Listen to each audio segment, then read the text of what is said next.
Selamat siang Ci, selamat siang teman-teman.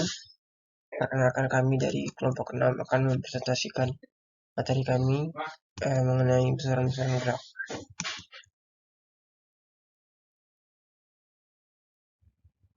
Perkenalkan, kami dari kelompok 6 dari kelas Fisika F. Selanjutnya kami akan memperkenalkan anggota masing-masing dari tim kami. Perkenalkan, nama saya Yeremia Gigi Branduko, NIM 220211011033. Perkenalkan, nama saya Fatia Lasiman, NIM 220111010234. Perkenalkan, nama saya Gilbert Ken Komendong dengan NIM 220211010286. Materi yang akan kita bahas hari ini adalah materi tentang besaran-besaran gerak. Ada 12 materi yang akan kami bahas. Yang pertama adalah posisi, perpindahan, jarak tempuh, kecepatan rata-rata, laju rata-rata, kecepatan sesaat, laju sesaat, percepatan rata-rata, kecepatan sesaat, menentukan kecepatan dari percepatan, menentukan posisi dari kecepatan, dan yang terakhir adalah fisika di sekitar kita.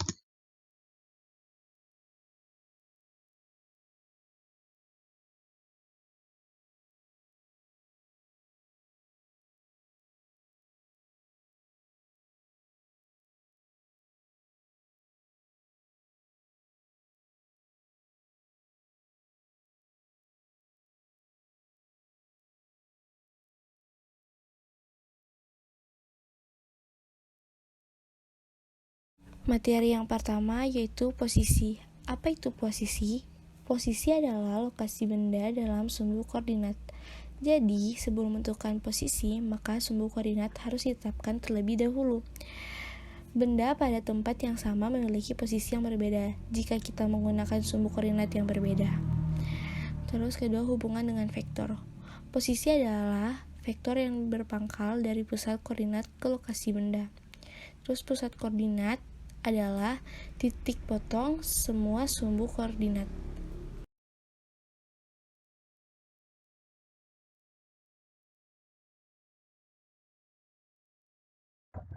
Jarak tempuh dan perpindahan. Jarak dan perpindahan. Jarak dan perpindahan mempunyai pengertian yang berbeda. Misalkan, Gary berjalan ke barat sejauh 4 km dari rumahnya. Kemudian dia berjalan lagi 3 km ke timur. Berarti, Gary sudah berjalan menempuh jarak 7 km dari rumahnya. Sedangkan, perpindahannya hanyalah sejauh 1 km. Contoh lainnya, seorang siswa berlari mengelilingi lapangan 1 kali putaran penuh. Berarti ia menempuh jarak yang sama dengan keliling lapangan tersebut, tetapi tidak menempuh perpindahan karena ia kembali ke titik semula. Berikut diagram atau ilustrasi dari jarak tempuh dan perpindahan.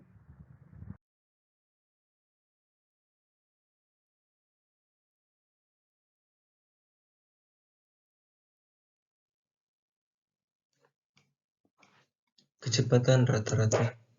Kecepatan rata-rata merupakan perbandingan antara jarak yang ditempuh oleh suatu benda terhadap waktu yang diperlukan tanpa memperhatikan jenis gerakan yang dilakukan. Rumus dari kecepatan rata-rata yaitu V sama dengan delta S per delta T. V merupakan kecepatan rata-rata atau meter per second. Delta S merupakan perpindahan benda, sedangkan delta T merupakan perubahan waktu atau sekon.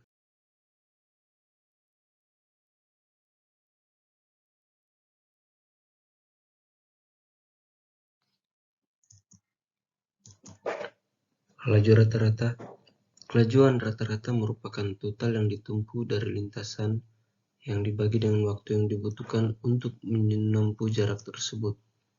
Rumus dari laju rata-rata V sama dengan S per T sama dengan S2 tambah S1 per T2 kurang T1. Nah, jadi V merupakan kelajuan rata-rata, T atau M per S. S sama dengan jarak total benda atau M. T merupakan waktu yang diperlukan atau S, second. S2 merupakan titik akhir atau M, meter. T1 merupakan waktu akhir atau S, second.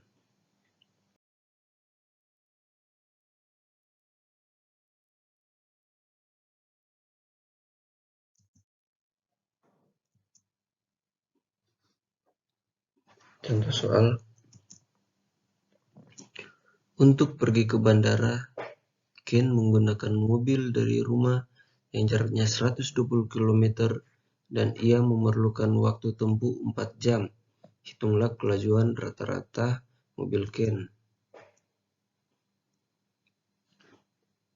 S sama dengan 120 km, T sama dengan 4 jam. V sama dengan S per T sama dengan 120 km per jam. Yang hasilnya adalah 30 km per jam. Jadi, kelajuan rata-rata mobil Ken adalah 30 meter per jam.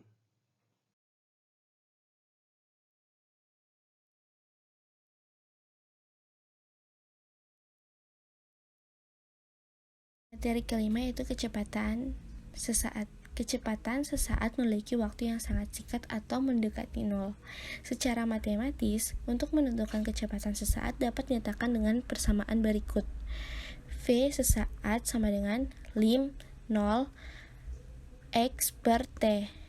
X sama dengan posisi jarak, T sama dengan waktu.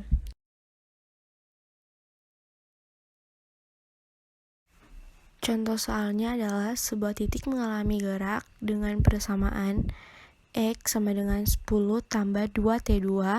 Kecepatannya sesaat titik tersebut pada saat T sama dengan 2 sekon adalah X diketahui 10 tambah 2T2, T sama dengan 2 sekon. Jadi penyelesaiannya adalah F kali T sama dengan X kali T.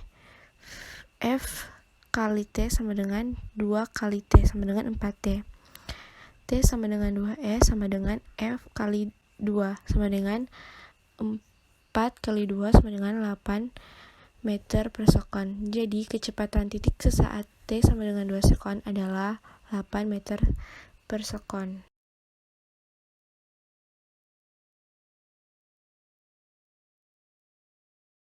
Sesaat. Cara memperoleh laju sesaat.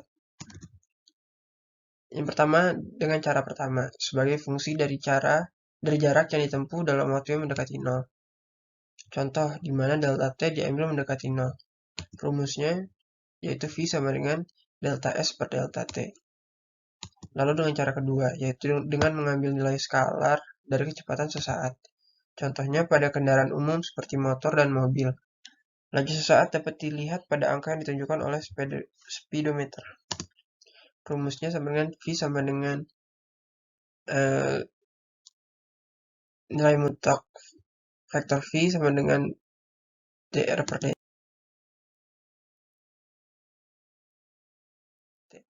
Contoh soalnya, Giri menempuh jarak 120 meter dalam waktu 60 second. Kemudian Giri mempercepatkan laju larinya dan dapat menempuh jarak 150 meter dalam waktu 60 second. Lalu Giri merasa kelelahan dan hanya mampu menempuh jarak 100 meter dalam waktu 120 second. Hingga akhirnya Giri berhenti berlari. Itulah kelajuan rata-rata Giri. Yang diketahui yang pertama, X1 sama dengan 120 meter, T1 sama dengan 60 second. X2 sama dengan 150 meter, T2 sama dengan 60 second. X2 sama dengan 100 meter, dan T2 sama dengan 120 second.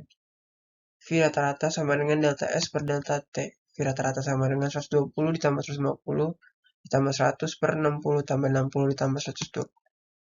Sama dengan 370 per 240. Hasilnya adalah 1,54 meter per second. Jadi kelajuan rata-rata lari Giri adalah 1,54 meter per second.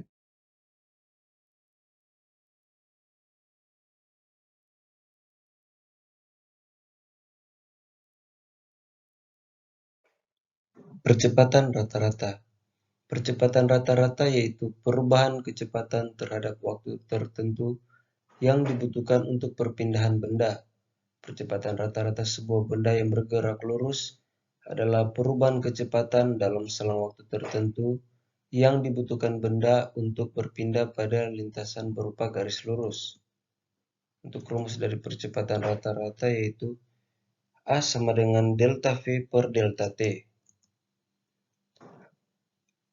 A merupakan percepatan rata-rata atau meter per sekon kuadrat. Delta V merupakan perubahan kecepatan atau meter per sekon. Sedangkan delta T merupakan selang waktu atau sekon.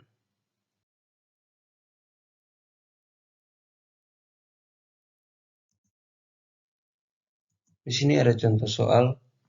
Fathia mengendarai sepeda motor ke arah utara dipercepat dari keadaan diam sampai kecepatan 72 km per jam dalam waktu 5 sekon. Tentukan besar dan arah percepatan Fathia. V1 sama dengan 0 meter per sekon, V2 sama dengan 72 km per jam, sama dengan 20 meter per sekon. T1 sama dengan 0 sekon. T2 sama dengan 5 sekon. Untuk penyelesaiannya, A dalam kurung V2 sampai V1 per T2 sampai T1. A sama dengan 20 kurang 0 per 5 kurang 0. Sama dengan plus 4 meter per sekon kuadrat. Nah, jadi di sini ada tanda positif. Tanda positif tersebut menunjukkan bahwa arah percepatan searah dengan arah kecepatan. Jadi, arah percepatan Fathia ke utara. Kesimpulannya, jadi besar percepatan Fathia adalah 4 meter per sekon kuadrat ke utara.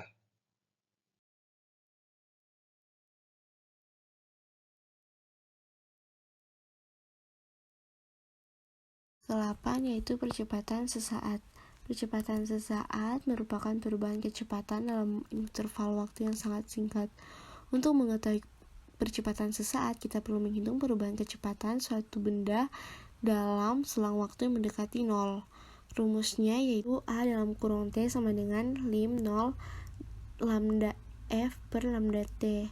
A dalam kurung T sama percepatan sesaat, lambda F sama dengan perubahan kecepatan, lambda T sama dengan selang waktu.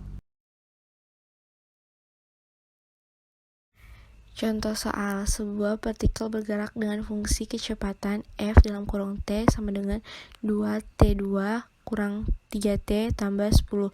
Jika F dinyatakan dalam meter per sekon dan T dalam sekon, tentukan percepatan partikel pada saat T sama dengan 6 sekon. Jadi penyelesaiannya adalah A sama dengan dF bahagi dt. A sama dengan D dalam kurung 2T2 kurang 3T tambah 10 bahagi dt. A sama dengan 4T kurang 3 meter per sekon pangkat 2. T sama dengan 6 sekon. Jadi A sama dengan 4 kurang 3 meter per sekon. A sama dengan 4 kali 6 kurang 3. Jadi hasilnya 21 meter per sekon pangkat 2. Jadi percepatan sesaat saat 6 sekon adalah 21 meter per sekon.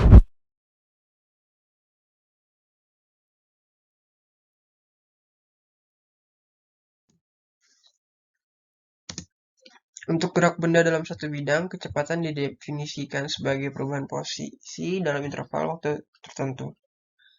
Oleh karena kecepatan dan percepatan merupakan besaran vektor, maka fungsi kecepatan dapat diperoleh dari fungsi percepatan dengan metode integral, yaitu A sama dengan dv per dt, dv sama dengan A dikali dt, integral dv sama dengan integral A dikali dt, di mana Vt merupakan kecepatan benda saat t second, meter per second, V0 merupakan kecepatan awal benda saat T sama dengan 0 meter per second, dan A merupakan kecepatan benda meter per second kuadrat.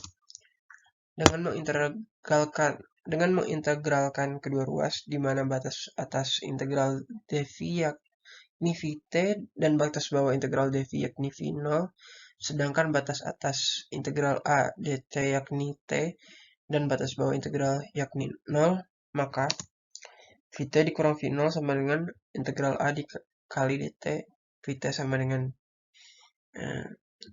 V0 ditambah integral A dikali dt.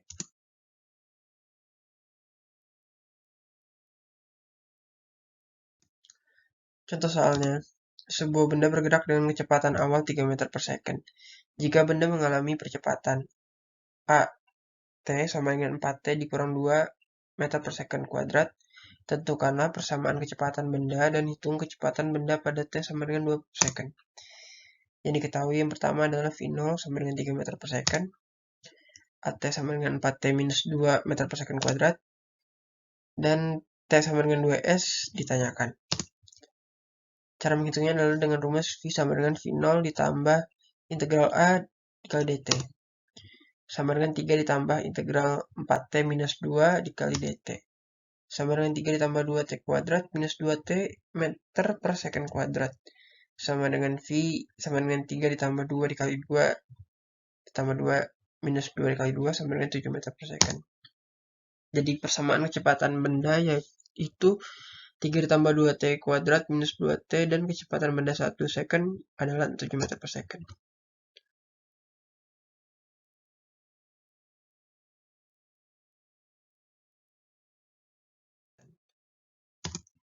Jika fungsi kecepatan diketahui, fungsi posisi dapat ditentukan dengan mengintegralkan fungsi kecepatan tersebut. Integral dx sama dengan integral v dikali dt. Integral dx sama dengan r min r0 sama dengan integral v dt. R sama dengan r0 ditambah integral v dikali dt. Di mana r0 adalah posisi awal, satuan meter, r sama dengan posisi pada waktu t, meter, dan v sama dengan kecepatan yang merupakan fungsi waktu, meter per second.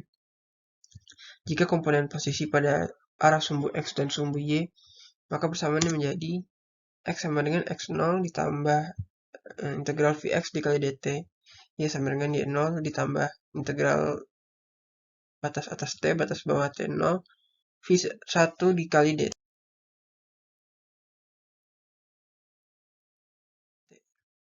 Contoh soalnya, benda bergerak pada arah sumbu x dengan kecepatan v sama dengan 2t ditambah 8 i meter per second.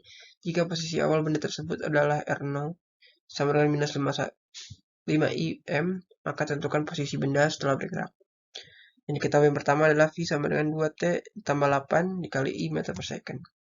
R0 sama dengan minus 5 im. R sama dengan ditanyakan. R sama dengan R0 ditambah integral v dikali dt. Minus 5i ditambah integral 2t ditambah 8 dikali i dt. Minus 5i ditambah t2 tambah 8t dikali i. T2 ditambah 8t minus 5 dikali i m. Jadi posisi benda sekarang adalah R sama dengan T2 ditambah 8T minus 5 I kali M.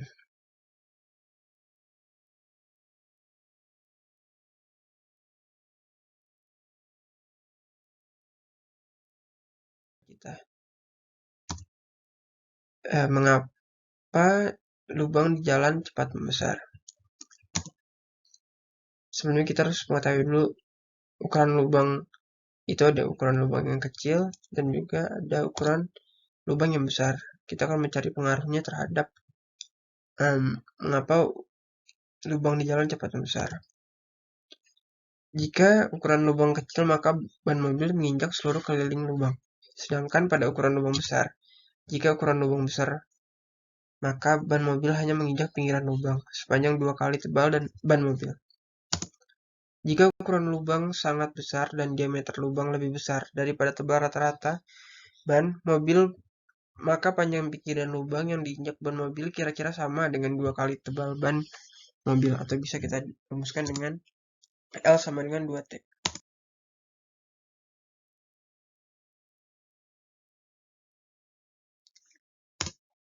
kita hipotesiskan bahwa laju perubahan jari-jari lubang sebanding dengan panjang bagian lubang yang dikenai ban mobil dan berapa kali lubang diinjak, sehingga kita mendapatkan persamaan dr sama dengan KL per dn.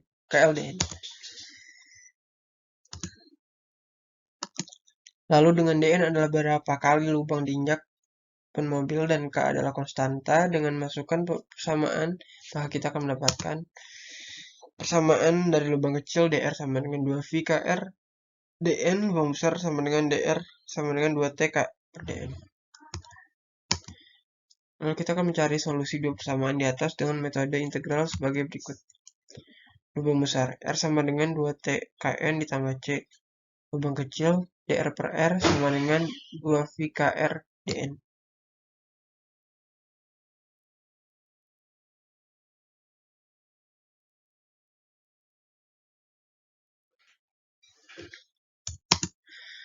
Lubang ukuran kecil berubah menjadi lubang ukuran besar saat injakan ke N bintang. Pada kondisi ini berlaku R0 E kuadrat 2VKN sama dengan 2TKN tambah C.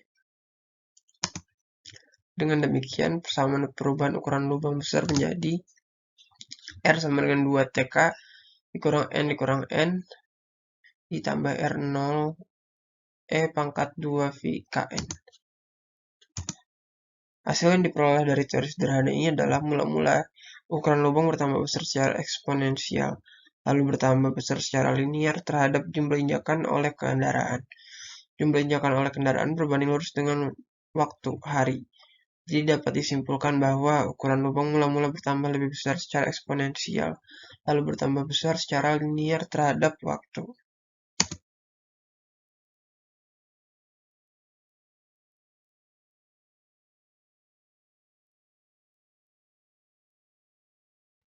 Sekian dari kelompok kami.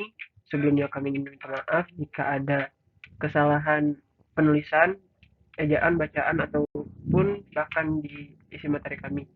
Jika teman-teman ingin mengajukan pertanyaan, silakan, kami terbuka dan kami akan mengusahakan untuk menjawab pertanyaan teman-teman sebaik dan sebisa kami.